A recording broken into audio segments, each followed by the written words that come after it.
So Luke continues in the next chapter, and he gets in there with Zacchaeus. Zacchaeus is the short guy. He's the tax gatherer again that can't get in to see Jesus coming because he's so short. The crowds are all around there. Jesus is walking down there.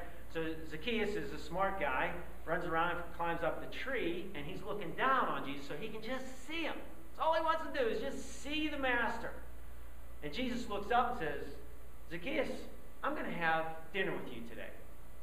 Zacchaeus runs down there, talks to Jesus, and everybody sees him, and Zacchaeus says, if I ripped off anybody, I'll pay him back twice as much, and I'm going to make amends with the people that I did do injustices to, and I'll pay them back, and I'll do this and I'll do that. And then Jesus goes and has dinner with them. And the religious people are upset because he's having dinner with this scuzz bucket, this tax collector.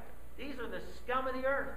This guy's ripped off numerous people, and Jesus is having dinner with him? Religious people.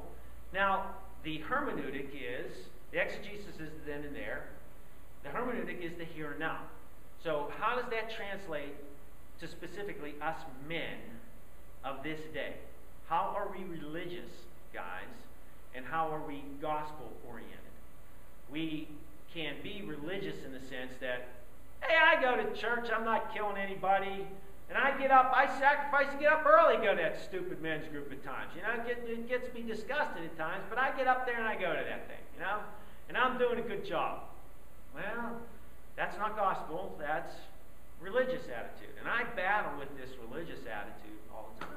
It's amazing how, and there's two ways we do this. We do this externally. We put on this show that everything's hunky-dory, but internally, we don't have our act together. And you'll hear repeatedly of people that we look at, and I've talked to many men, many people, and you look at them, and they are the beautiful people. They got it all together. They got seemingly the money, the family, the wife, the kids, the couple of kids, the happy dog that comes up and licks them, and they got the beautiful home, and everything's just wonderful. But deep down inside, we all got stuff. Okay? We all have stuff. It can look all pretty, but we all have stuff.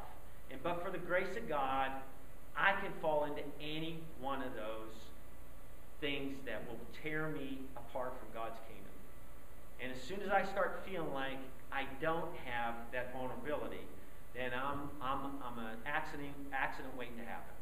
I see a light at the end of the tunnel, and I think I'm going to glory, and it's a train coming. All right? And I know within our church, and I know good people, and I know the people look at them and say, "Oh, they're wonderful, everything's okay, it's hunky-dory," and I know it's not.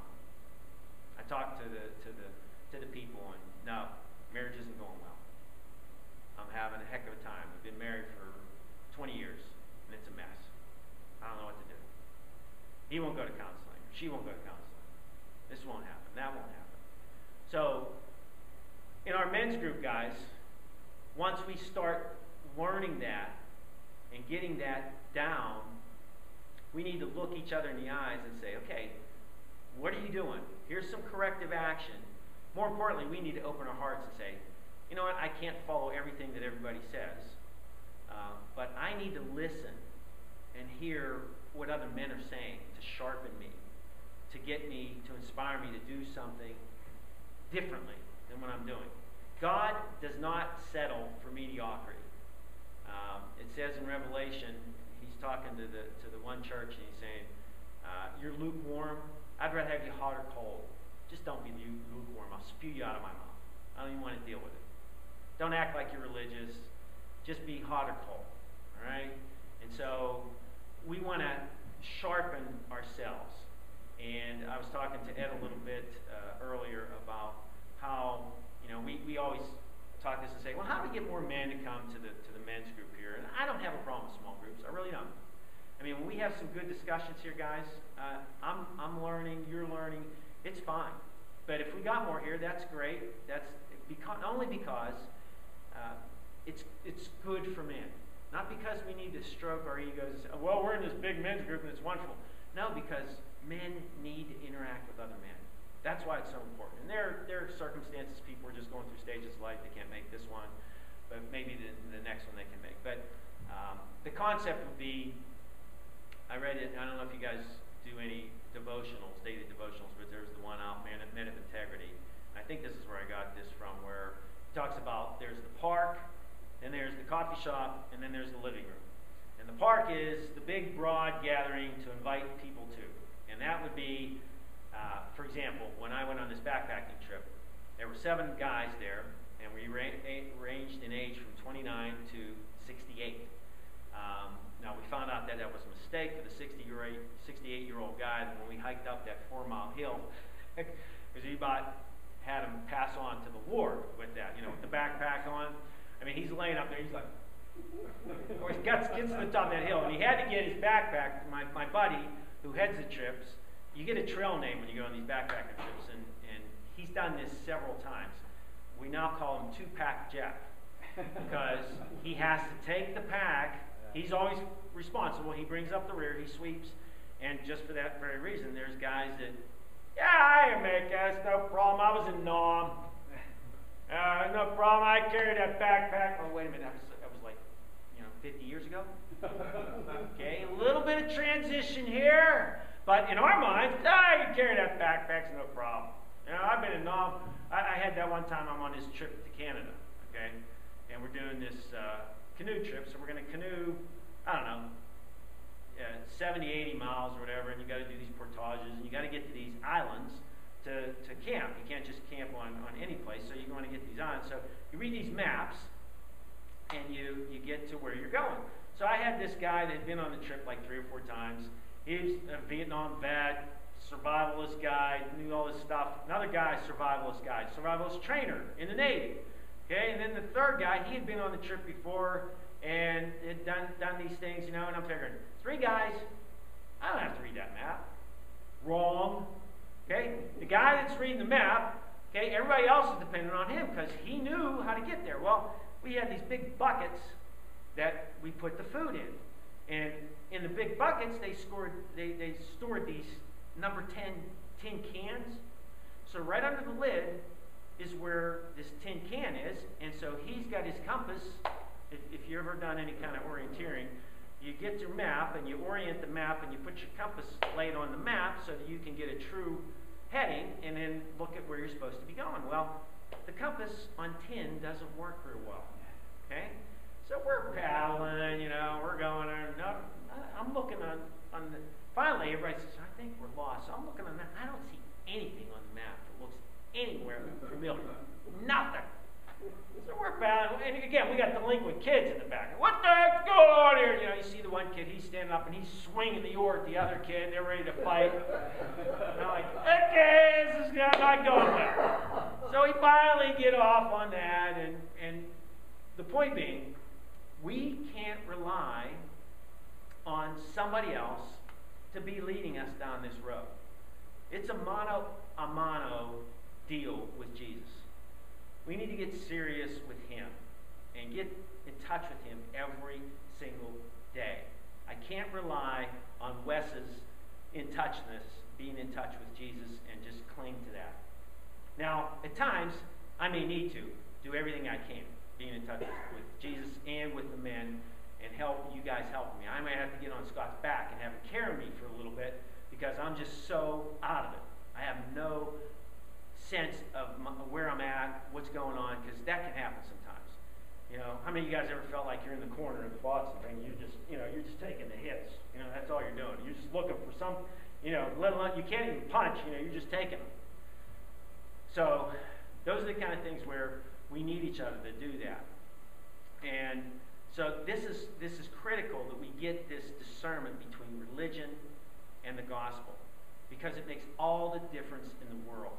Just a little tweaking of our thinking. It's so simple, yet it's so critical for us to advance in God's kingdom.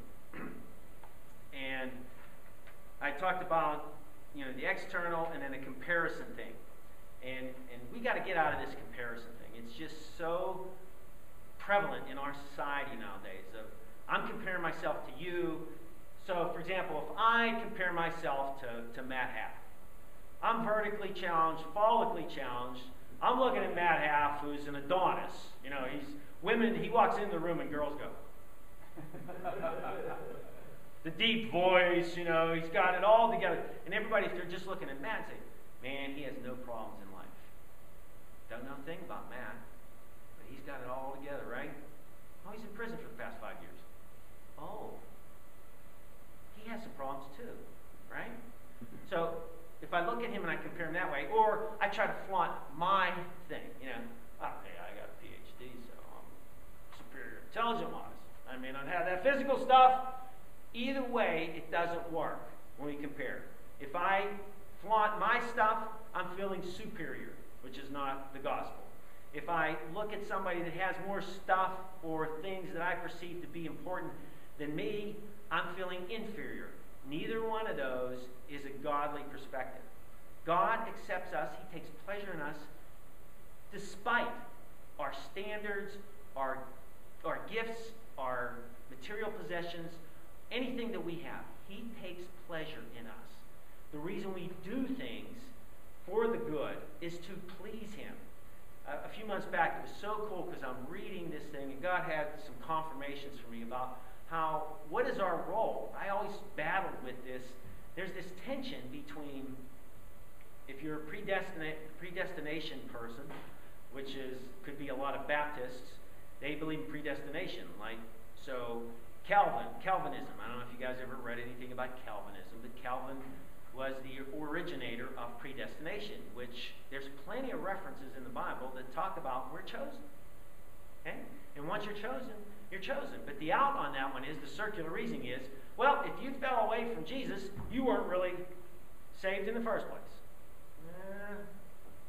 I know some people that are bona fide into Jesus, and then their life's a mess now. Now, I don't know whether God's going to have grace to continue that process going on, but he may or may not.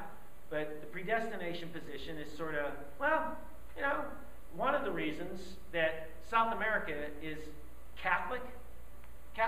Catholicism spread all over South America is because the Calvinists said they're saved or they're not. So there's really no sense going down there and proselytizing and trying to convert them. So they're kind of saved. Now, that's not the only reasons.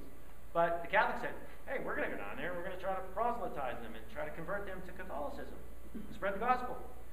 And so the Calvinist position, if people take that, we sort of lay back and say, well, I don't have to do that, and I don't have to save the world, and yada, yada, yada. It's going to get along just fine without me.